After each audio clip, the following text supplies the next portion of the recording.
Coming up on The Sports Gap, it's party time in LA. Don't forget your mask. Shaq lays out some post-championship selfie rules. And learn how a five-time Olympian's family tree figures into the coming election. This is The Sports Gap. What's going on? I'm Richard Jefferson, and this is The Sports Gap. Let's have some fun and maybe learn a thing or two. We have a big week ahead of us, and we are now in the final days of voting in the 2020 presidential election. Give me some sort of sound effect. Look, there's a lot to talk about. Who's better for the economy? Who's better for healthcare? But here at The Sports Gap, we're not suggesting that you pick the best athlete for president. God, no. But it's something to consider as you pick your issues. So we thought we'd run down some of the great moments in sports, courtesy of our commanders-in-chief. Every president throws out the first pitch, and boy, has that given us some much-needed relief in the time of crisis. Obama's love for sport, especially basketball, is pretty well documented. But how about Bush Jr. and this gem on the hard court?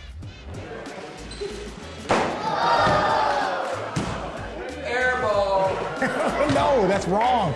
He missed it again. Trump's crossover into the world of sports has run the gamut. But then there's also his wrestling career. Hey, look at this! Donald Trump! Look at that! Look at that! Look at the young Trump. Look, that was actually a nice takedown. His tennis career. Oh, that is a man that has spent some time at a country club right there. And the time he did his best Maverick and Goose volleyball impression. And the basketball game? Oh, what now? I don't. I hate the fact that we find these videos. I'm gonna be really honest, ladies and gentlemen, but come on, this shit is funny. That might be what I go as a Halloween. Or would that be considered whiteface? Unfortunately, we can only find one clip of Biden, who was a speedy receiver back in high school. His nickname was the Dash. Check out this footage from the first football game ever recorded. That is Joe Biden scoring a touchdown. You don't get a nickname like Dash. And how about the music? I don't know if this was the actual music that was played during the game. I'm gonna say no, but ultimately, this man had a set of wheels on him. That was then and this is now. And with both of them and the median age of the candidates being about 76, I don't want either of them running anything except this country. Leave it to the pros to chase those boyhood dreams. Everybody out there, don't ever give up on your dreams. You can fucking do it. I swear, just keep fighting. I swear to God, don't ever give up on yourself. Don't give up on your dreams. Don't ever give up. That is sound advice. But Shaq had something to say about that, even if he didn't want to name names. Post one pick and sit your ass down. By the way, Lakers front office. Follow your dreams, and I can't believe it. Stop it.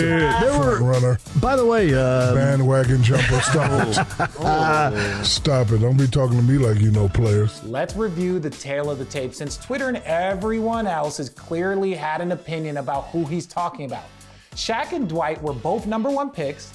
Dwight might have stole his Superman Man of Steel identity, then Dwight left Orlando for Los Angeles, where he quickly did an about-face, leaving the town for the Houston Rockets before ultimately coming back to the Lakers as a role player, where Howard got his first championship. And Shaq was right. Who would win a championship and try and milk it for as much as possible? Like, the nerve of people, like, who would do that? I'm tired of these guys who would take advantage of a moment after being an NBA journeyman. I am sick of that shit, seriously. We get it. You were on the team that won the chip. You're not the reason they won the chip. So say thank you and keep it moving. How dare these people revel in the moment of a lifelong dream? The fucking nerve of this dude trying to jump bandwagons. Look, I am not for any of that jumping bandwagon shit. I'm with you, Shaq. Finally something we can agree on.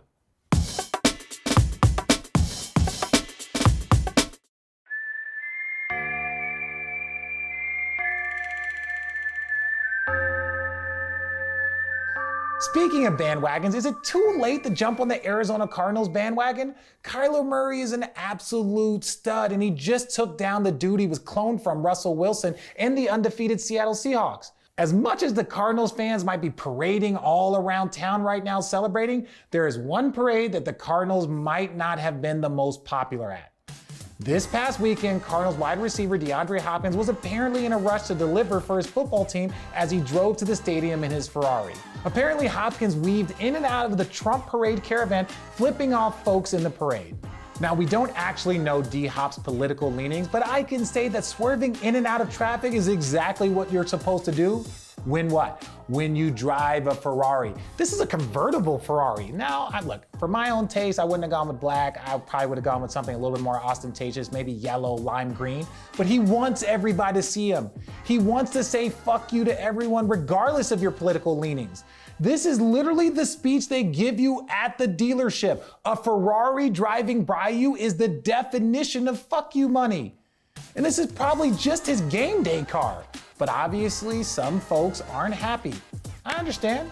Is this what it's like to be oppressed in America? Is this what Colin Kaepernick has been talking about? Is this the oppression of a black man in America driving a Ferrari to a stadium to get paid millions of dollars to play a game, and while you're doing that, you're flipping off people that disagree with you politically? When LeBron James talks about the struggle, this is what he's talking about.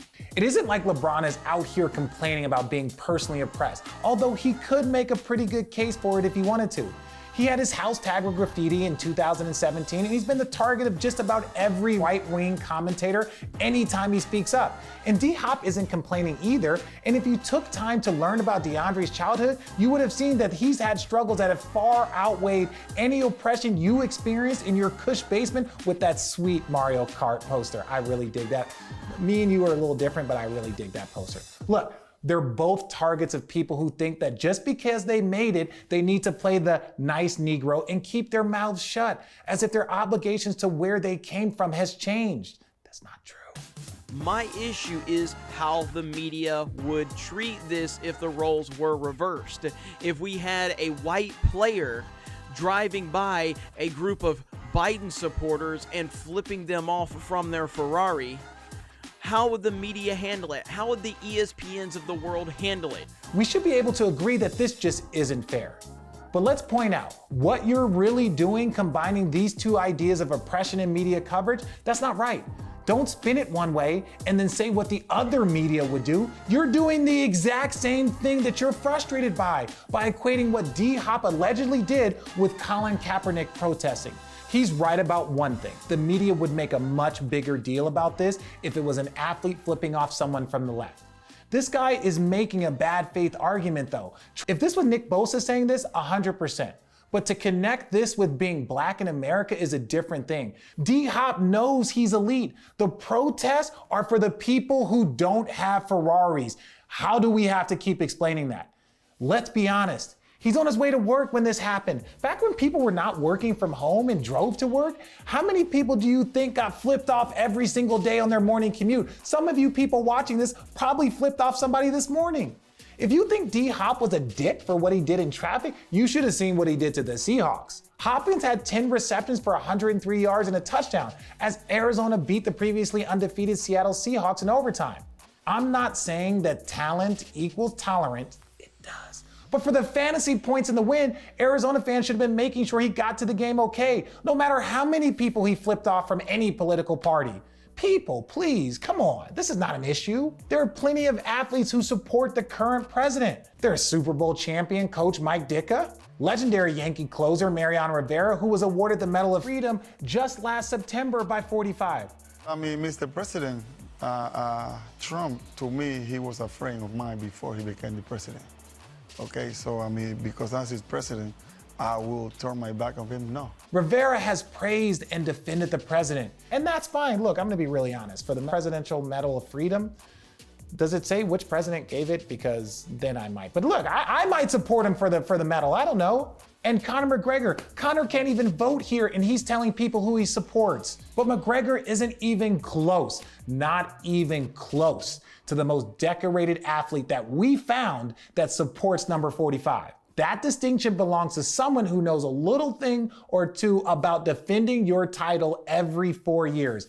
Ladies and gentlemen, I present to you, drum roll please, American hero Kim Rhode. Kim Rhode has been defending Olympic medals since 1996. She has 3 gold, 1 silver, 2 bronze Olympic medals. By qualifying for the 2016 Olympics, Rhode became the first U.S. Olympian to qualify for the Games on 5 different continents. And of course, she is one of many athletes who had to put their Tokyo dreams on hold this year. What makes her even more noteworthy is Rhode's family has been fighting for America since the 1800s. Yes, the 1800s. My dad's great-great-grandfather was one of 25 hand-picked men under General Sibley to go and try and save Custer during the Battle of Little Bighorn.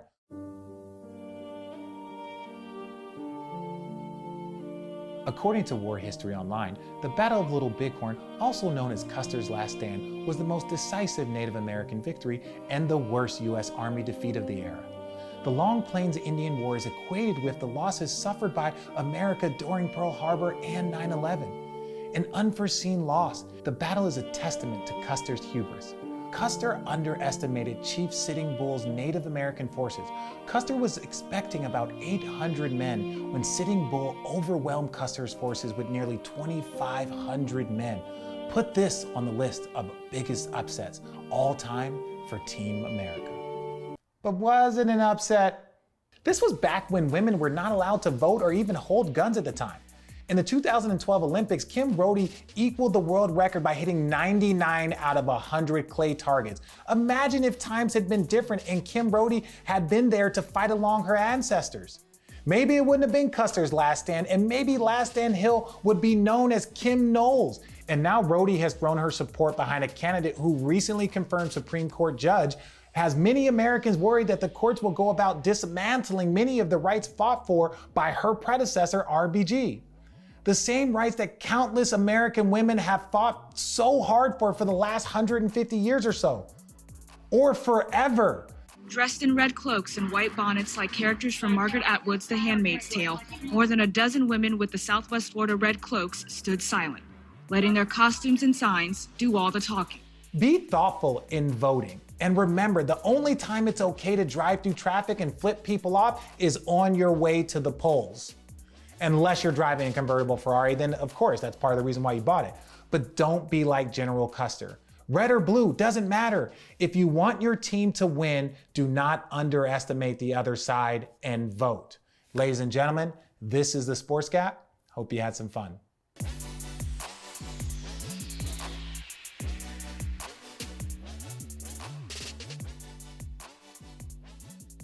If you want new episodes as soon as they drop, go subscribe to The Sports Gap on YouTube.